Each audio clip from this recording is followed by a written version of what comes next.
Hello friends, अस्सलाम वालेकुम and welcome to reality stories. दोस्तों, जद्दा सऊदी अरब का दूसरा बड़ा शहर है। जद्दा का एक एरिया है, इसे नॉर्दर्न कॉर्निश कहते हैं। इस जगह समंदर से 100 मीटर्स दूर एक घर बना हुआ था। एक खाली घर, एक ऐसा घर जिसके आसपास भी टैक्सी ड्राइवर्स जाने से डरते थे। एक ऐसा घर जो वहां के लोकल लोगों के लिए खौफ की एक अलामत बन चुका था। इस घर को जद्दा का हॉन्टेड हाउस कहा जाता था। इसके मुतालिक कहानियां मशहूर हो चुकी थीं कि इस घर के अंदर 16 लोग दाखिल हो चुके हैं, लेकिन ये लोग फिर कभी नजर नहीं आए। ऐसी बेशुमार कहानियां वहां के लोकल लोगों में मशहूर हो चुकी थीं। दोस्तों, ये घर 1980s में तामीर हुआ था। इस घर को एक आदमी अब्दुल बासित ने अपनी फैमिली के लिए बनवाया था। ये एक 3 मंजिला घर था जिसके सामने समंदर मौजूद था। शहर से दूर बना हुआ एक आलीशान लेकिन पुरसकून घर। ये फैमिली यहाँ हर हफ्ते सिर्फ 2 दिन के लिए रहने आती थी ताकि समंदर के सामने कुछ वक्त सुकून से गुजारा जाए। लेकिन दोस्तों, सऊदी अरब का ये एरिया नॉर्दर्न कॉर्निश जब डेवलप होना शुरू हुआ, जब आसपास रोड्स, बिल्डिंग्स वगैरह तामीर होना शुरू हो गईं, तो इस घर का वो चार्म खत्म होता गया। कहते हैं कि इस घर के मालिक अब्दुल बासित को स्ट्रोक पड़ा और ये आदमी बीमार पड़ गया। इसके बाद ना तो ये इस घर में वापस आया और ना ही इसकी फैमिली। ये भी कहते हैं कि शुरुआत में इस फैमिली ने इस घर का ध्यान रखने के लिए एक आदमी को हायर किया था। इसका नाम अब्दुल मेनन था। ये सूडान से था, लेकिन कुछ महीने बाद इस फैमिली ने इस आदमी को अपने एक और घर में भेज दिया। इसके बाद इस घर में एक बांग्लादेशी आदमी को केयर टेकर के तौर पर रखा गया। लेकिन एक रात इस घर में कुछ लड़के घुस गए। इन्होंने इस केयर टेकर को मारा पीटा, इसका सामान और पैसे लूटे और ये लोग वहां से फरार हो गए। इन लोगों ने इस घर का फ्रंट डोर भी तोड़ दिया था। वो आदमी यहाँ से नौकरी छोड़कर भाग गया और बस तभी से ये घर बिल्कुल वीरान हो गया।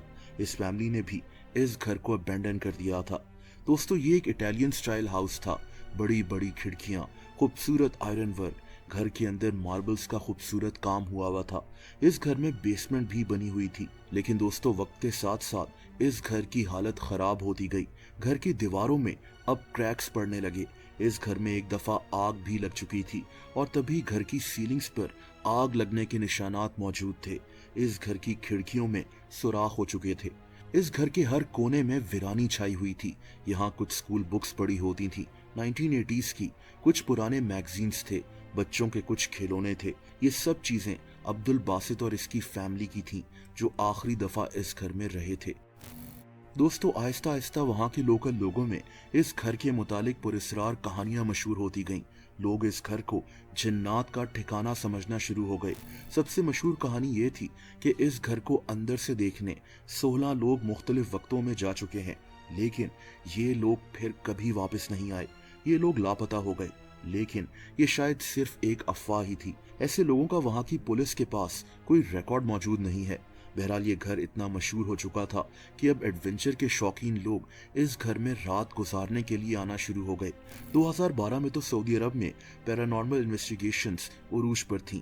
कई लोग जो खुद को घोस्ट हंटर्स कहते थे, वो सऊदी अरब की ऐसी ही बिल्डिंग्स में घुस जाते थे और फिर अंदर जिन्नात की मौजूदगी को कैमरा और ऑडियो डिवाइसेस में रिकॉर्ड करने की कोशिश करते थे।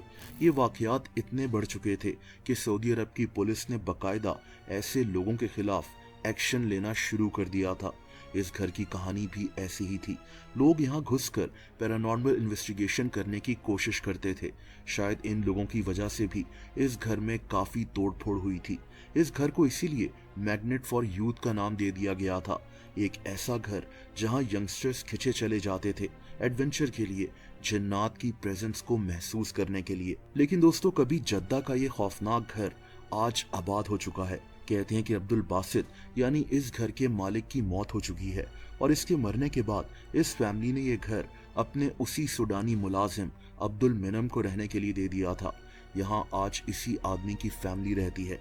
यूं कभी खौफ की अलामत ये घर आज आबाद हो चुका है।